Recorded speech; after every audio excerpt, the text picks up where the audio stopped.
नमस्कार किसान भाइयों, स्वागत है आपका फसल क्रांति यूट्यूब चैनल में। फसल क्रांति यूट्यूब चैनल सब्सक्राइब करें, साथ ही साथ बेल आइकन का बटन ज़रूर दबाएं, जिससे कि इस पर अपलोड होने वाली वीडियो की जानकारी आपको सबसे पहले मिल सके।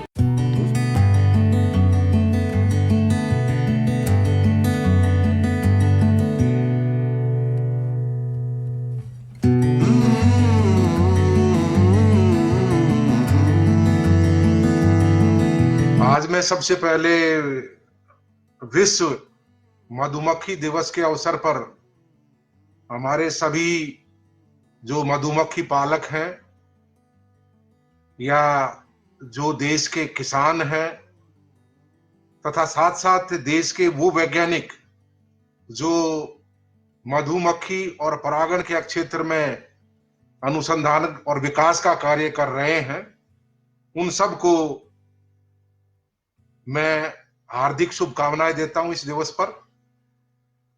जहां तक मधुमक्खियों की बात है तो निश्चित रूप से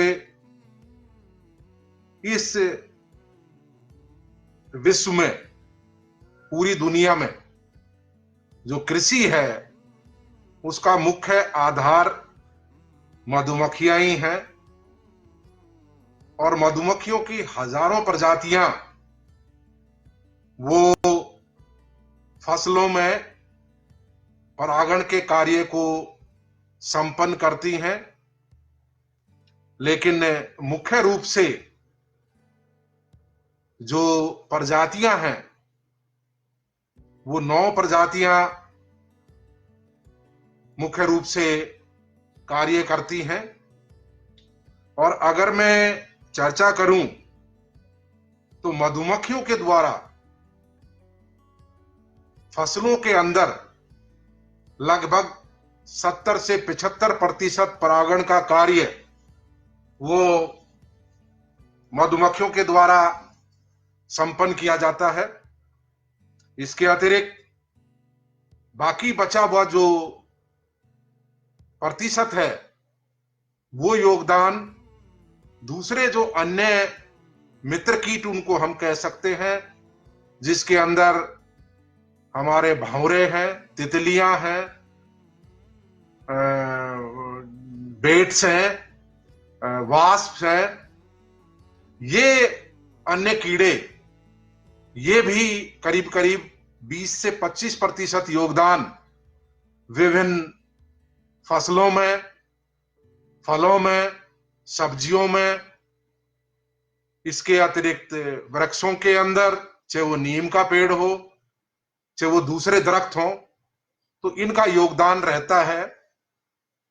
और मुख्य रूप से जो 9 प्रजातियां जो मैं चर्चा करूंगा उसमें 5 प्रमुख प्रजातियां हमारे देश में कृषि के लिए बहुत महत्वपूर्ण है।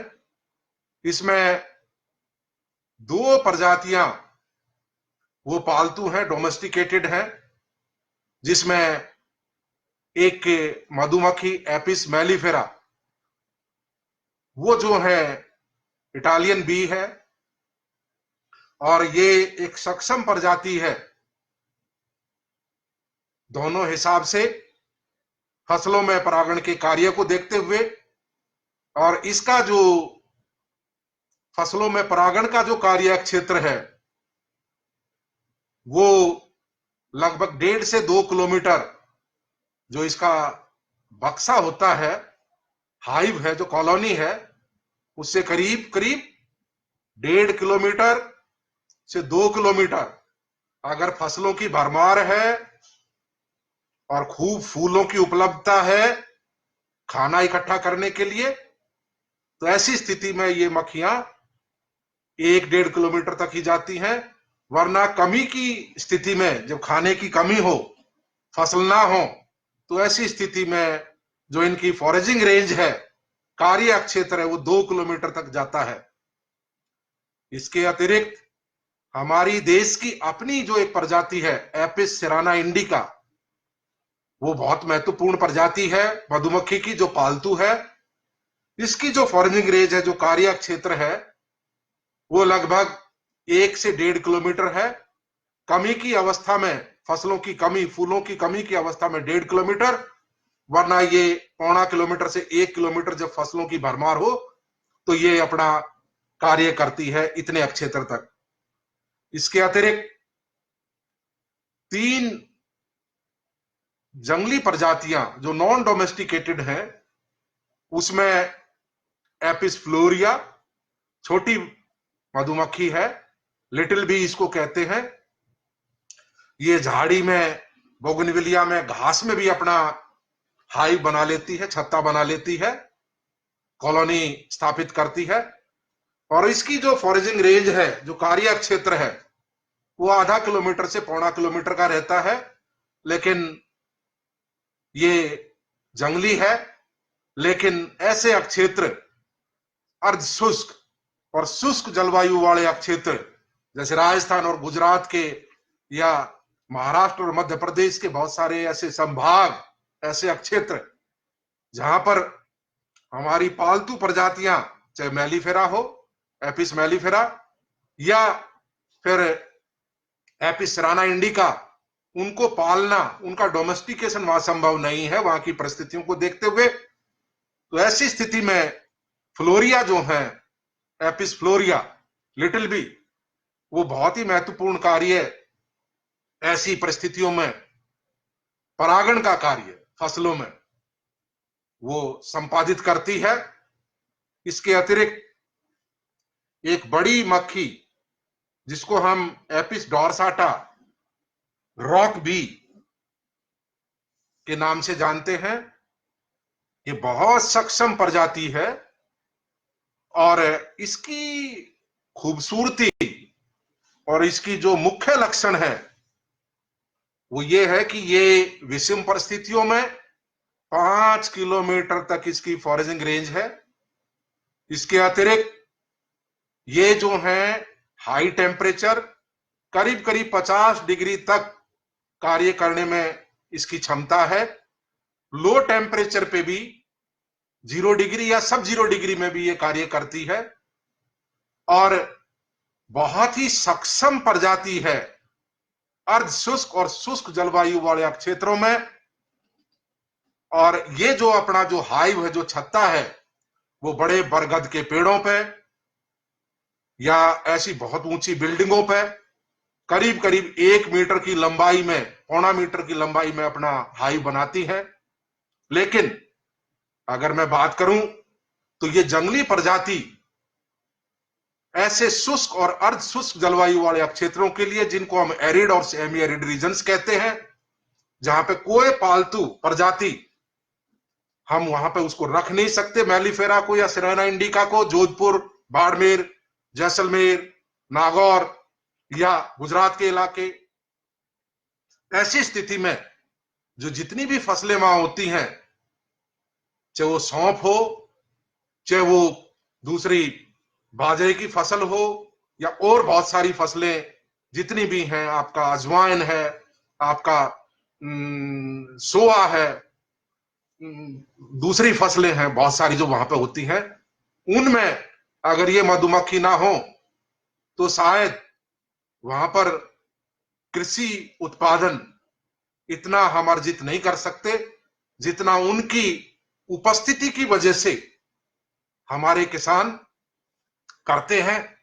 लेकिन मैं एक बात जरूर कहना चाहूंगा, गंभीर विषय यह है कि पालतू प्रजातियों की जनसंख्या तो निरंतर इस राष्ट्र में बढ़ रही है, लेकिन जो हमारी 2 जंगली प्रजातियां हैं, खास करके सिराना डॉर्साटा, एपिस डॉर्साटा और फ्लोरिया, इनकी जनसंख्या में लगातार गिरावट आ रही है। उसके विभिन्न कारण हैं। हैबिटेट लॉस है, मोनोकल्चर है, और अनभिज्ञता डॉर्साटा को लेकर के ये काटती है, इससे कई बार कैजुअलिटी हो जाती है। लेकिन उसका ध्यान रखना हमारा दायित्व है कि क्या क्या करें, क्या ना करें। जब मार्च और अप्रैल के महीने में फसलें खत्म हो जाए, पानी के स्रोत कम हो, तो निश्चित रूप से बड़ा आकार होने के कारण इस मधुमक्खी की खाने की और पानी की आवश्यकताएं ज्यादा हैं, तो कहीं ना कहीं जब आम व्यक्ति ऐसी कोई चीजें करता है तो नुकसान होता है, लेकिन ये हमारे लिए बहुत ही महत्वपूर्ण, कृषि को देखते हुए बहुत महत्वपूर्ण प्रजाति है एपिस डोर्साटा और एपिस फ्लोरिया। इसके अतिरिक्त एक हमारी स्टिंगलेस बीज है, बिना डंक वाली स्टिंगलेस, वो जो है हमारे विभिन्न क्षेत्रों में, खास करके उत्तरी पूर्वी राज्य है, नागालैंड है, वहां पे बहुत प्रचलित है। वो भी जो है अपना कार्य करती है, और लेकिन अब उसका डोमेस्टिकेशन, उसको पालतू बना लिया गया है, और ये एक बहुत छोटी प्रजाति है। इसकी जो फॉरेजिंग रेंज है वो 300 मीटर, 250-300 मीटर के लगभग होती है। बहुत छोटे आकार में अपना हाई बनाती है, लेकिन ये प्रजाति भी विभिन्न फसलों में परागण का कार्य करने में बहुत सक्षम है। इस प्रकार से अगर मैं बात करूं, जितनी भी आज मधुमक्खी विश्व दिवस के अवसर पर मैं ये आम लोगों के लिए और किसानों को, हमारे देश में किसानों को आज तक इस बारे में जागरूकता नहीं है। जब मधुमक्खी पालन की बात करते हैं तो उसमें एक ही चीज सबसे पहले किसान देखता है जो मधुमक्खी पालक है, शहद। लेकिन शहद तो मैं ये कहूंगा एक बाई प्रोडक्ट है। उसका प्राइमरी जो प्रोडक्ट है वो है पॉलिनेशन, परागण का कार्य को संपन्न करना। अगर इस पृथ्वी के ऊपर अगर मधुमक्खियां ना हो तो फिर फसलें कैसे होंगी, और खास करके परपरागित फसलें, परपरागित फसलों में चाहे हमारा बाजरा हो, हमारी मक्का हो, हमारी सरसों हो, रेपसीड खास करके, इसके अतिरिक्त बेल वाली सब्जियां हो, बीजीय मसाला फसलें हो जिसके अंदर धनिया है, हाईली क्रॉस पॉलिनेटेड है, सौंफ है, अजवाइन है, कलौंजी है, आपका और बहुत सारी फसलें हैं, फल वाले जो पौधे हैं, सबके अंदर जितनी भी परपरागित हैं। और जहां तक बीज उत्पादन की बात करते हैं, उसमें तो संकर बीज उत्पादन में चाहे प्याज की फसल की बात हो, चाहे फूलगोभी वर्ग की फसलों की बात हो, इनका योगदान बहुत ही महत्वपूर्ण है। और चाहे वो पालतू हो, चाहे वो नॉन डोमेस्टिकेटेड जंगली हो, अगर ये ना हो तो हमारी कृषि की ये स्थिति नहीं हो सकती। तो प्राइमरी प्रोडक्ट जो है वो पॉलिनेशन है, परागण का कार्य। अब परागण के कार्य में ये है, कई प्रजातियां बहुत सक्षम हैं, कई जो है छोटा आकार होने के कारण उनकी फॉरेजिंग रेंज कम है, वो ज्यादा दूर नहीं जा सकती, तो उनमें भी भिन्नता है। ये बहुत खूबसूरती है, ये डाइवर्सिटी जो अवेलेबल है इस प्रकार की। लेकिन फिर बात आती है परागण के कार्य के बाद, अब नई कृषि की बात चल रही है, प्रोटेक्टेड कल्टीवेशन, संरक्षित खेती। आपने ग्रीन हाउस बना लिया, नेट हाउस बना लिए, टमाटर की फसल लगाई, टमाटर सेल्फ पॉलिनेटेड क्रॉप है, स्वपरागित, लेकिन खुले खेत में उसको एडिड पॉलिनेशन में, परागण में सहायता की जरूरत नहीं है। लेकिन क्लोज स्ट्रक्चर्स जहां पे एयर मूवमेंट नहीं, हवा का कोई गति नहीं है, ग्रीन हाउस वगैरह में, ऐसी स्थिति में ऐसी फसल में भी एडिड पॉलिनेशन की जरूरत है। और पश्चिम के देशों में बम्बल बीज इस कार्य को महत्वपूर्ण ढंग से पूरा करती हैं। लेकिन वो प्रजाति जो खाड़ी के देशों में या पश्चिम के देशों में उपलब्ध है, वो हमारे देश में नहीं है। और बायोडाइवर्सिटी के मद्देनजर उसको हम आयात भी नहीं कर सकते, लेकिन इस पे भी हमारा जो एक केंद्र है सोलन के अंदर, YS Parmar university of horticulture science का जो है, उसमें इसके ऊपर हिमालय के अंदर जो हमारी प्रजाति उपलब्ध है बम्बल बीज की, उसके ऊपर महत्वपूर्ण अनुसंधान कार्य प्रगति पर है। हमारा उद्देश्य है कि जो फसल, अब टमाटर की फसल लगा ली, लेकिन उसको एडिड पॉलिनेशन की जरूरत है, या तो एयर ब्लोअर्स का यूज करें या वाइब्रेटर्स का यूज करें।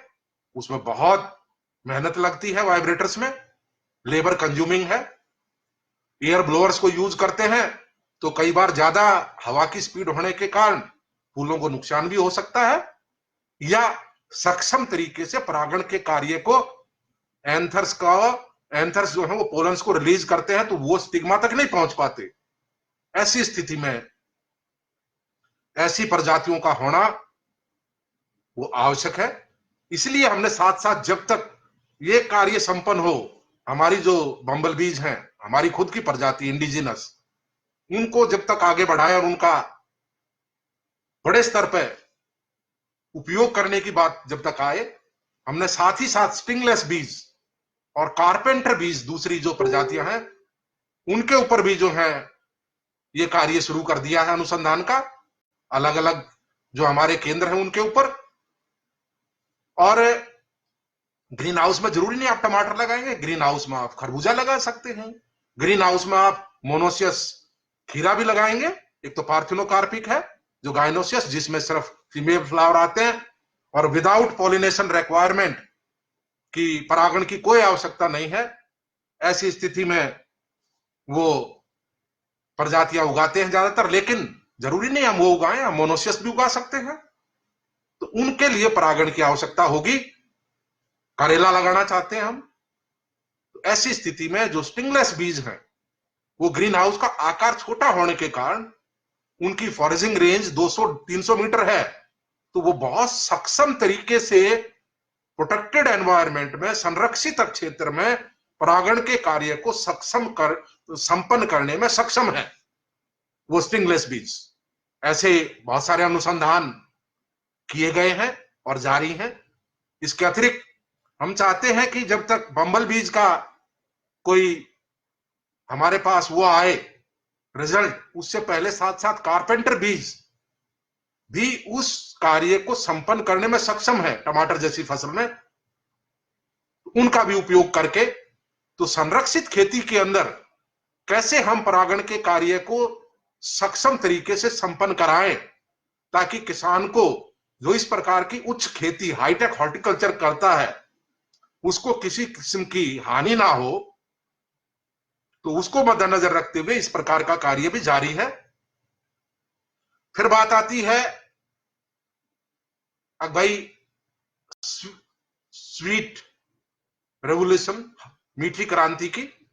निश्चित रूप से आज हमारे देश में जो शहद का जो उत्पादन है वो 1 लाख मीट्रिक टन को पार कर गया है। लगभग 1,10,000 मीट्रिक टन के आसपास शहद का उत्पादन है।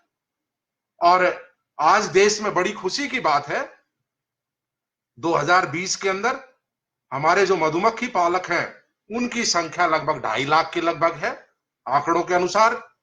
और जो कॉलोनीज है, जो बक्से जो रखते हैं, हाइव जो हैं, उनकी संख्या 25 लाख के लगभग आज हमारे देश में ऐसी कॉलोनीज अवेलेबल हैं, बी हाइव्स।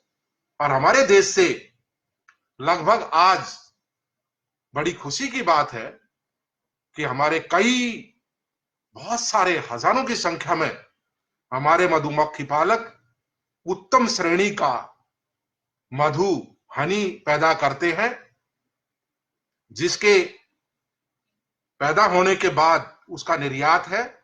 और लगभग हम आज देश से 60,000 से अधिक मीट्रिक टन शहद का निर्यात हिंदुस्तान से बाहर के देशों को, चाहे उसमें खाड़ी के देश हो, अमेरिका हो, पश्चिम के देश हो या एशिया के देश हो, उनमें हम निर्यात कर रहे हैं, जिससे लगभग 700 करोड़ से ज्यादा की विदेशी मुद्रा साल भर में इस देश को मिलती है शहद के निर्यात के द्वारा। तो निश्चित रूप से जब हम एक तरफ इस चीज को बढ़ा रहे हैं, मधुमक्खी पालन को, तो उससे एक तो ऐसी हमारे किसानों की अभी तक जो अनभिज्ञता, जानकारी का अभाव कि ये फसलें, ये जो मधुमक्खियां हैं, ये क्या कार्य करती हैं। कई ऐसे क्षेत्र आज तक किसानों को विज्ञान की इतनी प्रगति होने के बाद भी ये नहीं पता कि मधुमक्खियों का क्या रोल है, क्या उनकी उपयोगिता है फसलों के अंदर। लेकिन जब उनके क्षेत्र में कई नौजवानों ने इस प्रकार का कार्य शुरू किया, मैं उदाहरण देना चाहूंगा कंझावला ब्लॉक का। ऐसे में हमने एक गांव में जब इस प्रकार की बात को देखा, प्रशिक्षण किया, तो ये बात समझ में निकल के आई कि जो बुजुर्ग थे, शुरू में उन्होंने संकोच किया था कि मधुमक्खियों क्या होगा इनसे, लेकिन जब उनकी सरसों की फसल की कटाई हुई और जब जो उपज निकल के आई, तो उसमें करीब करीब 20 से 25% उपज के अंदर इजाफा हुआ, बढ़ोतरी हुई। ये बढ़ोतरी सिर्फ ये नहीं सरसों और रेपसीड तक सीमित है, ये विभिन्न फसलों में, क्रॉस पॉलिनेटेड क्रॉप्स में तो काम ही नहीं चल सकता जब तक कोई न कोई परागण करता परागण के कार्य को संपन्न ना करे। तो उसमें पॉलिनेशन नहीं होगा तो फ्रूट सेट नहीं होगा, दाना नहीं बनेगा, फल नहीं बनेगा, निश्चित बात है। लेकिन हमारे किसान अब लगातार जागरूक हो रहे हैं और देश में शहद का उत्पादन बढ़ रहा है। हर साल मधुमक्खी पालकों की संख्या बढ़ रही है और जो मैंने बताया, लाख मीट्रिक टन से ऊपर हमारा शहद का उत्पादन हो चुका है। एक्सपोर्ट है बहुत बड़ा हमारा, जिसको और आगे बढ़ाने की जरूरत है। और एक व्यवस्थित तरीके से क्या हम नौजवानों को, पश्चिम के देशों की अगर बात करें, हम इजराइल की बात करें, तो ऐसे देशों में पॉलिनेशन सर्विसेज अवेलेबल हैं कि किसान ने 50 एकड़ खरबूजा उगाया है, उसमें पॉलिनेशन का काम करना है, वो कंपनी को फोन करेगा, अब सारी चीजें कंपनी जानेगी कि कितने एपिस मेलिफेरा या सिराना इंडिका अगर वहां उपलब्ध है तो किस देश में, हमारे देश में या पश्चिम के देशों में मेलिफेरा ज्यादातर चलती है, तो उसमें कितने बक्से की आवश्यकता होगी, वो बक्से कब रखे जाएंगे, किस दिशा में रखे जाएंगे, खेतों के कितनी दूरी पर रखे जाएंगे। किसान को कोई कीट नियंत्रण के लिए या बीमारी के नियंत्रण के लिए अगर स्प्रे करना है, कंपनी को बताना पड़ेगा क्या स्प्रे कर रहा है वो, उसको सुझाव दिया जा सकता है। अगर कोई गलत चीज छिड़क रहा है तो जो मधुमक्खी के ऊपर नुकसान ना करे उसको रोका जा सकता है। और छिड़काव करने से पहले कंपनी अपना उनका एग्जिट गेट को बंद करके प्रबंध करती है कितनी देर तक रखना है, उसके बाद उनको विड्रॉ कब करना है कॉलोनीज को। ये सारी चीजें बिल्कुल व्यवस्थित हैं और वहां पर पॉलिनेशन सर्विसेज के रूप में बहुत सारी कंपनियां कार्य कर रही हैं, जिसके लिए किसान को पैसा देना पड़ता है। लेकिन हमारे देश में अभी ऐसी स्थिति नहीं है। लेकिन भविष्य की जो खेती होगी, आधुनिक जो खेती होगी, चाहे वो प्रोटेक्टेड कल्टीवेशन हो, चाहे वो ओपन फील्ड कल्टीवेशन हो, चाहे वो तिलहनों की बात हो, चाहे वो खाद्यान्न में जो हमारे मिलेट्स की बात हो, चाहे सीड स्पाइसेस की बात हो, चाहे सब्जियों की बात हो या संकर बीज उत्पादन की बात हो, इन सब के अंदर व्यवस्थित ढंग से पॉलिनेशन सर्विसेज को आगे हमें स्थापित करना पड़ेगा। जो शिक्षित हमारे युवा हैं, बेरोजगार हैं, हम चाहते हैं उनको इस क्षेत्र में प्रशिक्षित करें और आगे चल के स्टार्टअप के रूप में पॉलिनेशन सर्विसेज को भी महत्वपूर्ण ढंग से आगे बढ़ाया जा सकता है। इससे निश्चित रूप से फसलों की उत्पादकता भी बढ़ती है, साथ साथ गुणवत्ता भी बढ़ती है। जो तेल की मात्रा हो, जो फ्रूट का साइज हो, शेप हो, उन पर भी फर्क पड़ता है पॉलिनेशन का। जब सक्षम पॉलिनेशन होता है तो ज्यादा अच्छा चीज प्राप्त होती है, वरना कमजोर स्थिति रहती है। और इसके अतिरिक्त हमारे जो केंद्र हैं, ऑल इंडिया कोऑर्डिनेटेड प्रोजेक्ट जो AICRP ऑफ हनी बीज एंड पॉलिनेटर्स के ऊपर है, उसमें विभिन्न प्रकार का अनुसंधान कार्य जारी है कि नॉन एपिस के अलावा, चाहे वो बम्बल बीज हो, चाहे वो कारपेंटर बीज हो, वो कितनी सक्षम है, उनका क्या कार्य होगा, वो किन फसलों में ज्यादा सक्षम है, इन सब का जवाब हम लोग तैयार कर रहे हैं, हमारे वैज्ञानिक लगे हुए हैं। लेकिन जब शहद का उत्पादन बढ़ रहा है तो आम खान पान में आज आम व्यक्ति शहद को जानने लगा है और इसको और जानने की आवश्यकता है, क्योंकि शहद के अंदर जो मिठास है वो फ्रक्टोज फॉर्म में ज्यादा है। एक तो गन्ने की चीनी हो, उससे कोई चीज बनी और शहद हो, तो दोनों में बहुत अंतर है। और ये शहद जो है न्यूट्रिटिव वैल्यू के हिसाब से उसकी ज्यादा उपयोगिता है। बस दिक्कत यही है कि हमारे जितने भी मधुमक्खी पालक हैं उनको वैज्ञानिक तौर पर सब चीजों को अपनाना चाहिए कि क्या बीमारियां, क्या कौन सी ऐसी चिड़ियां हैं जो उनको नुकसान करती हैं, विभिन्न जो मौसम वगैरह है उसके अंदर। और साथ साथ सबसे बड़ी दिक्कत हमारे जो मधुमक्खी पालक है उनको आती है साल भर, क्योंकि हम एपिस मेलिफेरा को ज्यादातर माइग्रेटरी मोड में, सर्दी के अंदर तो सरसों के क्षेत्र, उत्तर भारत के मैदान, फिर जैसे जैसे फसल कट जाएंगी उनको हम आगे लेके जाएंगे, अंबाला कुरुक्षेत्र इधर लेके जाएंगे, फिर उनको लीची की तरफ शिफ्ट करेंगे, फिर उनको अलीगढ़ लेके जाएंगे जहां पे चारे के लिए बाजरे की फसल उगाई जाती है समर सीजन में, गर्मी के मौसम में, एप्पल ऑर्चार्ड्स कुल्लू वैली, उससे भी ऊपर फिर लेह लद्दाख आपका या लाहौल स्पीति, वहां तक जाना संभव है। कैसे उसका प्रॉपर मेंटेनेंस हो कॉलोनीज का?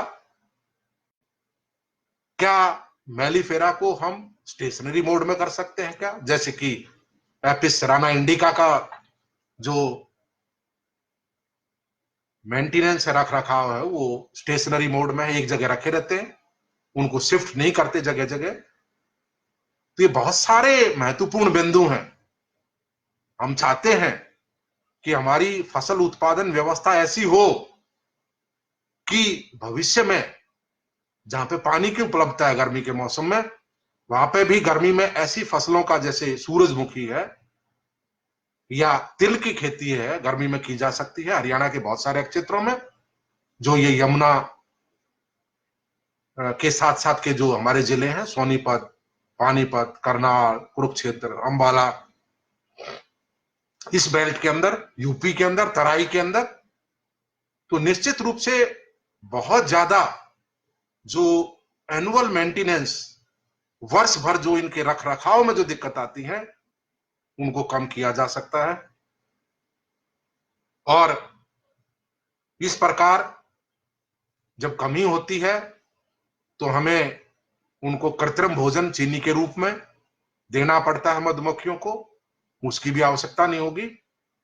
और जहां हम गर्मी के मौसम में ऐसी फसलें पैदा करते हैं, उनकी आवश्यकता नहीं होगी। हमारी जो महत्वपूर्ण फसलें हैं, जैसे तेलों का उत्पादन की अगर बात करें अगर पानी की उपलब्धता है तो निश्चित रूप से ऐसे में हम सनफ्लावर और तिल की खेती कर सकते हैं। बरसात में तो होती है, लेकिन सनफ्लावर की खेती करना संभव है।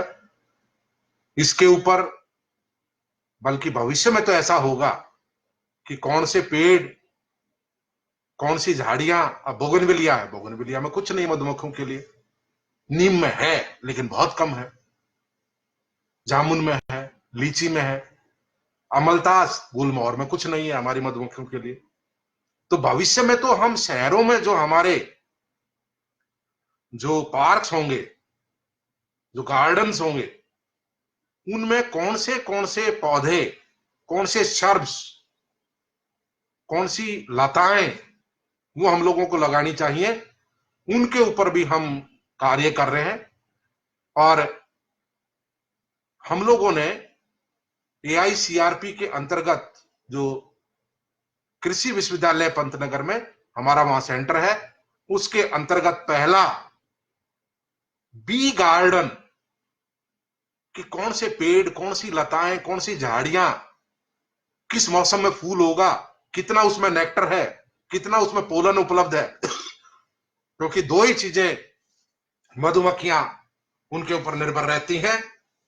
एक तो आपका नेक्टर जिससे वो शहद बनाती है, और पोलन का उपयोग खाने में भी करती हैं। तो दोनों चीजों को प्राप्त करती हैं।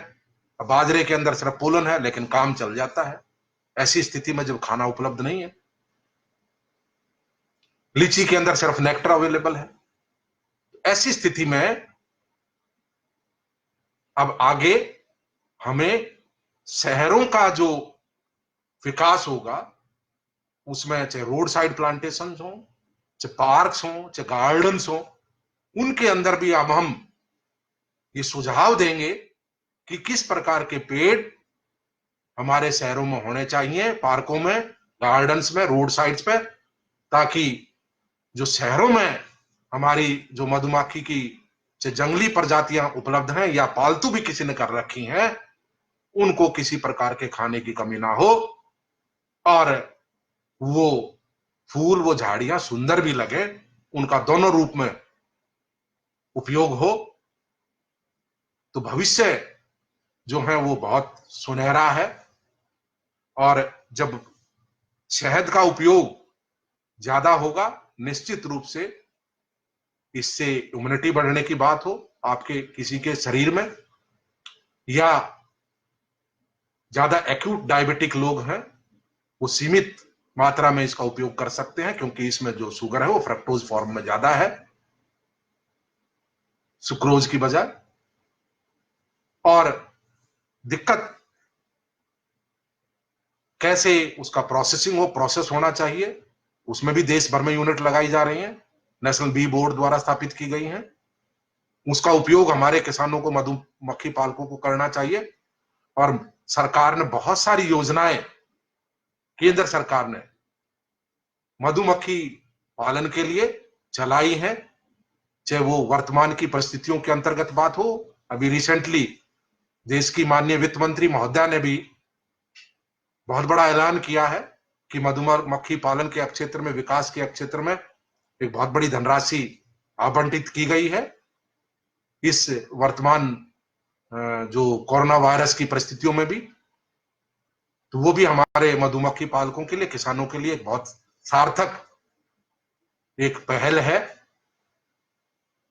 इन सब चीजों पे हम लोगों को, हमारे किसानों को समझना आवश्यक है। हम लोग लगातार किसानों को जानकारी देने की बात करते हैं, लेकिन और प्रशिक्षण, वैज्ञानिक तरीके से कैसे मधुमक्खी पालन हो, और हमारे किसानों को बड़े पैमाने पर ये जागरूक किया जाए कि मधुमक्खियां कृषि के लिए बहुत महत्वपूर्ण उनका योगदान है। अगर वो ना हो तो आपकी खेती संभव नहीं है। खास करके परंपरागत फसलें उगाना, उनमें वो उत्पादकता, वो गुणवत्ता प्राप्त नहीं की जा सकती। और महान वैज्ञानिक एल्बर्ट आइंस्टाइन ने कहा कि जिस दिन पृथ्वी से मधुमक्खियां खत्म हो जाएंगी, 4 साल के बाद मानव जीवन पृथ्वी से समाप्त हो जाएगा। तो निश्चित रूप से एक वैज्ञानिक की बहुत बड़ी सोच, उन्होंने निश्चित रूप से इस चीज की गणना की होगी कि 4 साल तक कितना खाना बचेगा, मधुमक्खियां नहीं होगी तो खाना, फसलें कम होंगी, कितनी बड़ी पॉपुलेशन होगी जब ऐसा होगा। तो वो निश्चित रूप से उनकी सोच, वैज्ञानिक सोच के साथ उन्होंने बात कही थी। तो मैं आज विश्व मधुमक्खी दिवस के अवसर पर पुनः अपने सारे मधुमक्खी पालक भाइयों को, जितने भी वैज्ञानिक इस क्षेत्र में कार्य कर रहे हैं, हमारे जो किसान भाई हैं, उनको सबको पुनः इस अवसर पर हार्दिक बधाई देता हूं और ये कहूंगा कि निश्चित रूप से मधुमक्खी पालन, इसके द्वारा फसलों की उत्पादकता, गुणवत्ता को तो बढ़ाया ही जा सकता है, वो तो मैंने कहा जैसे प्राइमरी प्रोडक्ट है, लेकिन साथ के साथ इस देश में भविष्य में अगर मीठी क्रांति अगर हमें उत्पन्न करनी है तो निश्चित रूप से मधुमक्खी पालकों का बहुत बड़ा योगदान रहेगा। और आम खान पान में जब शहद का उपयोग बढ़ेगा तो लोग स्वस्थ होंगे, उनकी इम्यूनिटी बढ़ेगी, प्रतिरोधक क्षमता उनकी, और देश कृषि के क्षेत्र में निश्चित रूप से प्रगति करेगा, शहद का व्यापार होगा, देश को और अच्छी विदेशी मुद्रा अर्जित होगी। मैं इतनी बात रखना चाहता था। धन्यवाद। जय हिंद, जय भारत।